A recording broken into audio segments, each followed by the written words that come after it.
important manufacturers had worked up fabrics in sample bodies. These had all been inspected by the executives of the motor company, and notice had been sent to each manufacturer saying that on a certain day a representative from each supplier would be given an opportunity to make a final plea for the contract.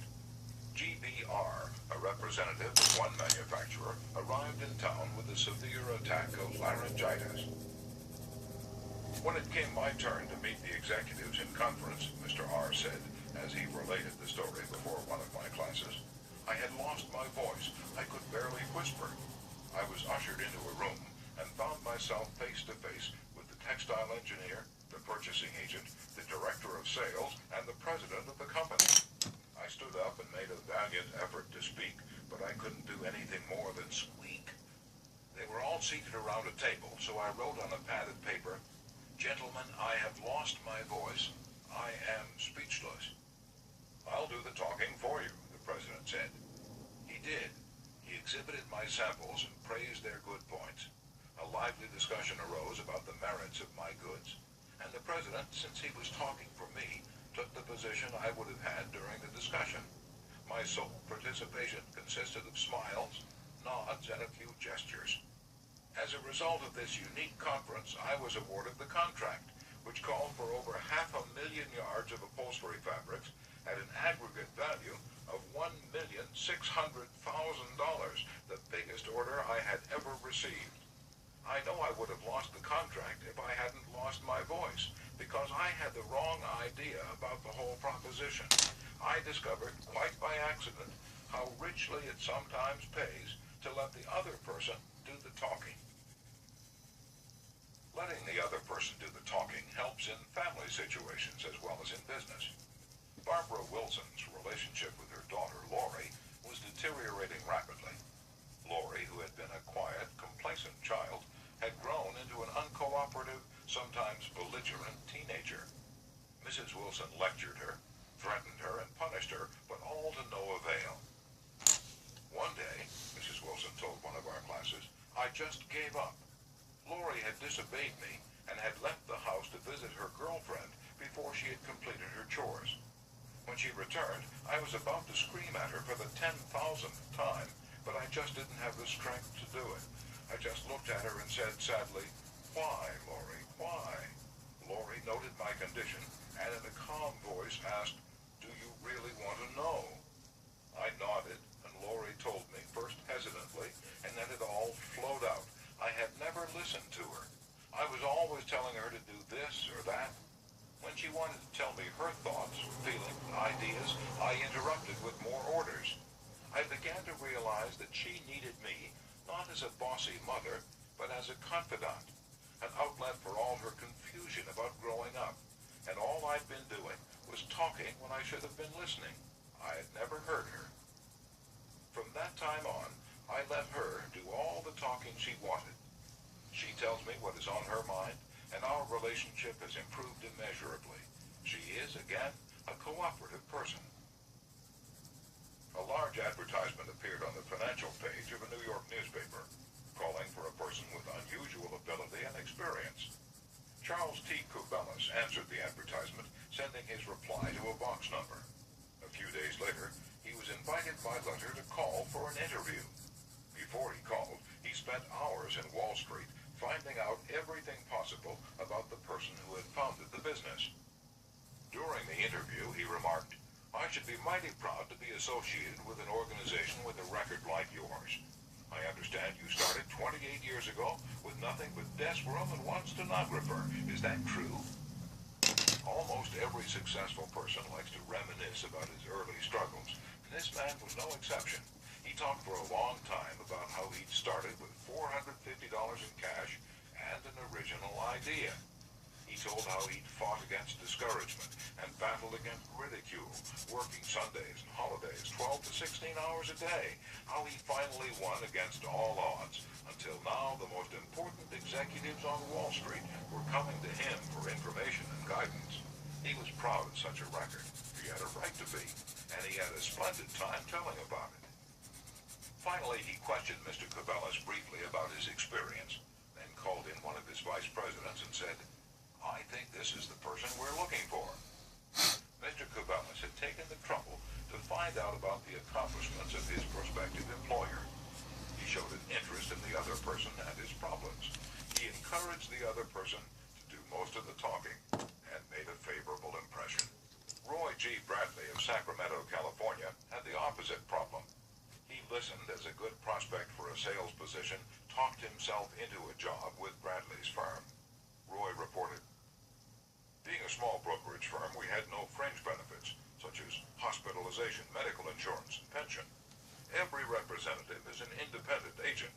We don't even provide leads for prospects, as we cannot advertise for them as our larger competitors do." Richard Pryor had the type of experience we wanted for this position, and he was interviewed first by my assistant, who told him about all the negatives related to this job. He seemed slightly discouraged when he came into my office. I mentioned the one benefit of being associated with my firm, that of being an independent contractor and therefore virtually being self-employed. As he talked about these advantages to me, he talked himself out of each negative thought he had when he came in for the interview. Several times it seemed as though he was half talking to himself, as he was thinking through each thought. At times I was tempted to add to his thoughts. However, as the interview came to a close, I felt he had convinced himself, very much on his own, that he would like to work for my firm. Because I had been a good listener and let Dick do most of the talking, he was able to weigh both sides fairly in his mind. And he came to the positive conclusion, which was a challenge he created for himself. We hired him, and he has been an outstanding representative for our firm. Even our friends would much rather talk to us about their achievements than listen to us boast about ours. La Rochefoucauld, the French philosopher, said, "If you want enemies, excel your friends.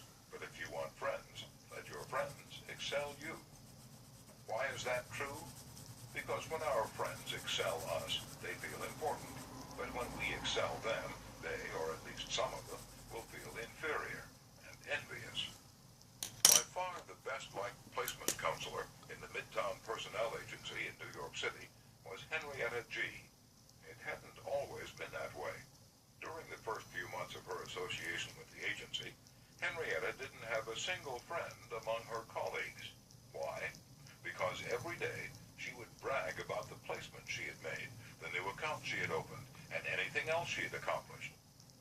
I was good at my work and proud of it, Henrietta told one of our classes. But instead of my colleagues sharing my triumphs, they seemed to resent them. I wanted to be liked by these people. I really wanted them to be my friends. After listening to some of the suggestions made in this course, I started to talk about myself less and listen more to my associates. They also had things to boast about and were more excited about telling me about their accomplishments than about listening to my boasting. Now, when we have some time to chat, I ask them to share their joys with me, and I only mention my achievements when they ask. Principle 6. Let the other person do a great deal of the talking. Chapter 7. How to get cooperation. Don't you have much more faith in ideas that you discover for yourself than in ideas that are handed to you on a silver platter? If so, isn't it bad judgment to try to ram your opinions down the throats of other people? Isn't it wiser to make suggestions and let the other person think out the conclusion?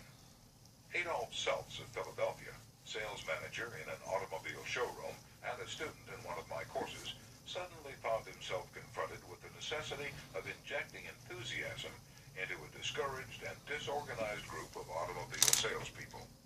Calling a sales meeting, he urged his people to tell him exactly what they expected from him. As they talked, he wrote their ideas on the blackboard. Then he said, "I'll give you all these qualities you expect from me. Now I want you to tell me what I have a right to expect from you." The replies came quick and fast.